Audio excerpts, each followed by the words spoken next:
Hello বন্ধুরা, এখন কথা বলবো মোহনবাগানের ম্যাচ নিয়ে। আর কয়েক ঘন্টার অপেক্ষা মাত্র, তারপরেই যুবভারতীতে আইএসএলের ফাইনালে বল গড়াবে।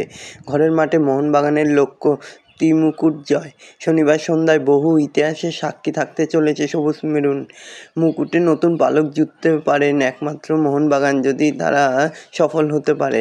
ইতিহাসে নতুন অধ্যায় লিখতে আত্মবিশ্বাসী বাগান অধিনায়ক শুভাশিস বোস। তো বন্ধুরা, এরকমই সব ফুটবলের খবর জানতে হলে আমার চ্যানেলটিকে অতি শীঘ্রই লাইক, কমেন্ট, সাবস্ক্রাইব করতে ভুলো না ও বন্ধুদের মধ্যে প্রচুর পরিমাণে শেয়ার করে দাও, যাতে আমার 4000 ঘন্টা ওয়াচ টাইম খুব শীঘ্রই পূর্ণ হয়ে যায়। বন্ধুরা, মোহনবাগানের লক্ষ্যই এখন হচ্ছে ত্রিমুকুট জয়। তো দেখা যাক শেষ পর্যন্ত কি হয়। গত 8 মাসের বহু পরিশ্রম আজ এই জায়গায় পৌঁছে দিয়েছে হাবাসের দলকে। চিরপ্রতিদ্বন্দ্বী ইস্টবেঙ্গলকে হারিয়ে জিতে নিয়েছে ডুরান্ড কাপ। মুম্বাই সিটি এফসির থেকে ছিনিয়ে নিয়েছে আইএসএল লিগ শিল্ড। এবার লক্ষ্য আইএসএলের খেতাব, সামনেই সেই মুম্বাই।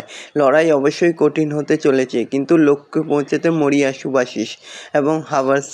তো দেখা যাক শেষ পর্যন্ত আজ জয়ের হাসিটা কে হাসতে পারে, মোহনবাগান না মুম্বাই?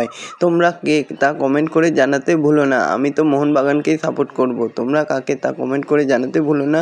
আর এরকমই সব ফুটবলের খবর প্রতিনিয়ত জানতে হলে আমার চ্যানেলটিকে অতি শীঘ্রই সাবস্ক্রাইব করে দাও আর লাইক, কমেন্ট, শেয়ার করে ভিডিওটাকে প্রচুর পরিমাণে শেয়ার করে দাও, যাতে আমার 4000 ঘন্টা ওয়াচ টাইম খুব শীঘ্রই পূর্ণ হয়ে যায়।